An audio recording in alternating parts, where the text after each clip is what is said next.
Erev Tov Chavrim, I'm Steve Benoon. You're watching Israeli News Live. And friends, we do have breaking news. This actually came out about an hour ago. The Mike Pompeo, after the attack on Saudi Arabia's oil facilities, calls it an act of war. Says after Riyadh blames Tehran, the weekend attack on the Saudi Aramco oil facility was an act of war against Saudi Arabia, for which Iran was responsible. U.S. Secretary of State Mike Pompeo announced upon his arrival in Jeddah for a working visit. Pompeo doubled down on U.S. accusations that the attack was carried out by Iran, even though Saturday's drone strike was claimed by the Houthi rebels in Yemen, where a Saudi-led coalition has been waging war since 2015. It's kind of interesting that this is all happening at this time. And let me just real quick, before I kind of elaborate on this, mention here Liz Cheney calls for proportional military response against Iran. House Republican Conference Chairwoman Liz Cheney said on Wednesday the U.S. should consider a proportional military response against Iran. Among her potential actions over its suspected involvement in the drone attacks on Saudi Arabia's oil supply. The position from Cheney comes as Republicans such as Senator Lindsey Graham of South Carolina are calling on President Trump to pursue additional action after earlier Wednesday saying the U.S. would impose additional sanctions on Iran. Not acting sends a message, frankly, that's likely to encourage an additional escalation by the Iranians. It's kind of interesting. Just the other day, President Putin was suggesting that the Saudis should have bought the S-300 system from Russia and they wouldn't have to be worrying about the tax on their facilities.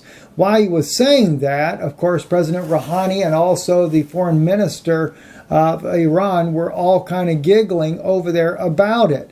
Well, I wouldn't giggle quite so fast if I was Iran, because regardless of who is responsible for the attack on that facility, Iran is ultimately going to bear the cost of that attack, whether they gave the weapons to the Houthi rebels or whether they did not even have any involvement whatsoever. And I say that because one of the latest things that I got over the weekend when we were at the conference was a phone call from John Moore explaining to me that his source inside of FEMA said that they were being dispatched with ham radios that were inside Faraday cages. That's what they're being given to the FEMA employees or the heads of the FEMA there to be able to stay in contact with one another. Now that kind of coincides with intel that I was receiving myself directly from the Pentagon as well some months back, that a possible major war against Iran could be on the brew in the very near future, and it would also include tactical nuclear weapons.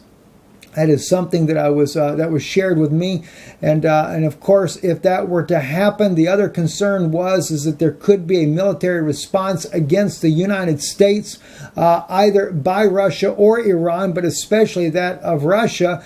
And according to Israeli intelligence sources that I had months ago, back when this whole situation with Iran was escalating, it was shared with me then that this could also broil into a retaliatory act and may even be a staged retaliatory attack by Russia, with limited nuclear strikes and possible or both an EMP-3 attack on the United States, leaving the country in a very dismal position, causing mayhem, unrest, and it would be used to disarm this nation after the Americans use their own weapons against one another, as people begin to loot stores and rioting in the streets would ensue as a result.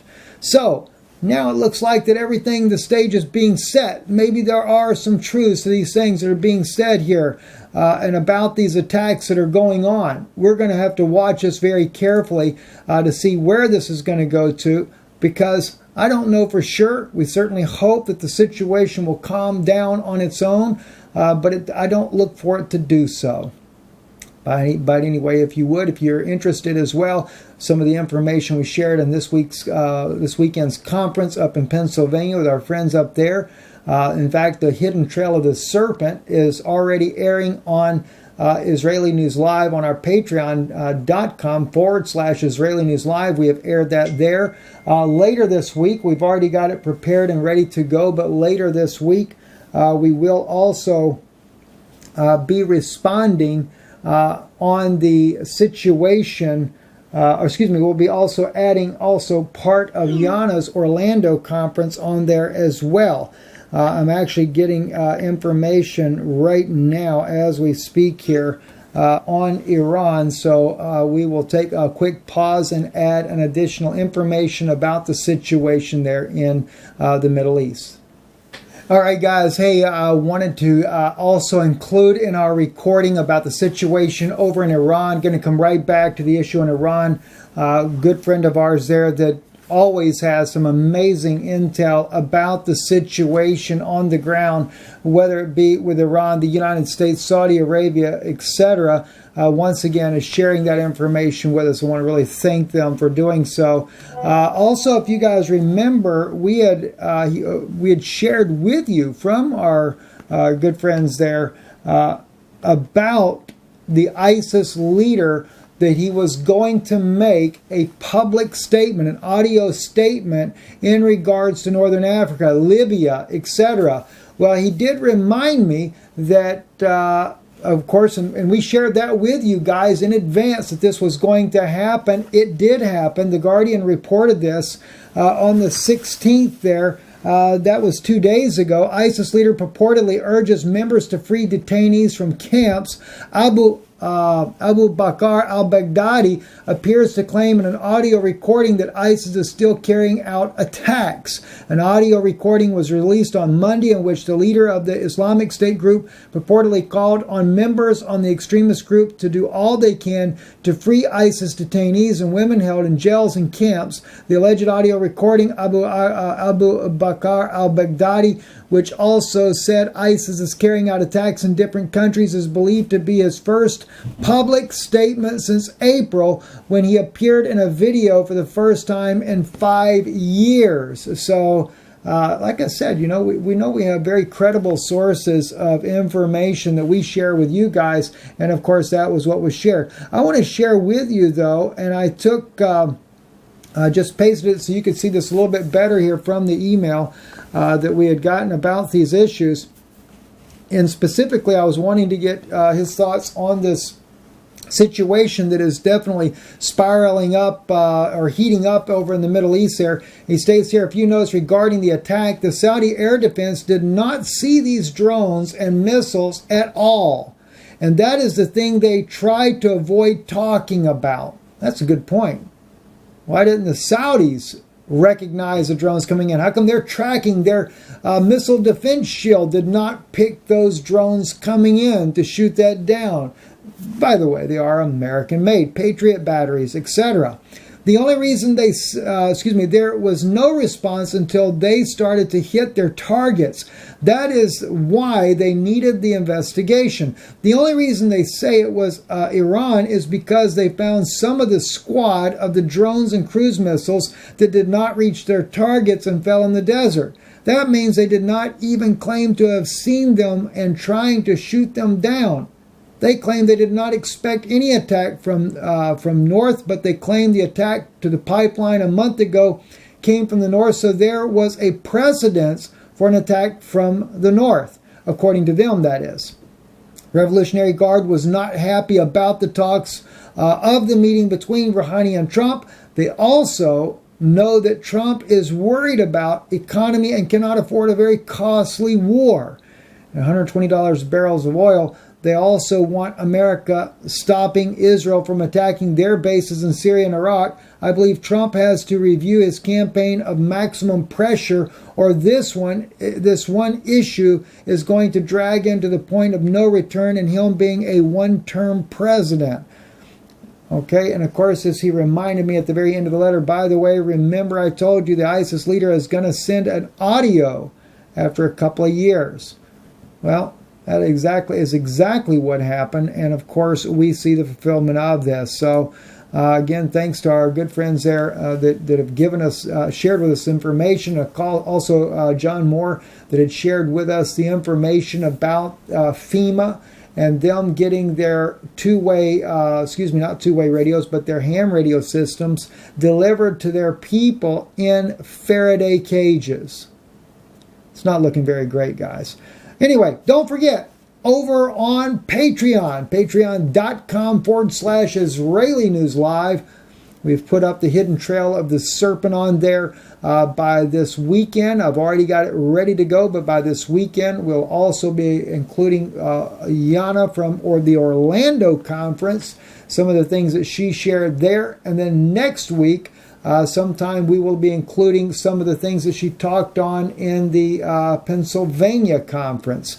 We are getting things ramped up.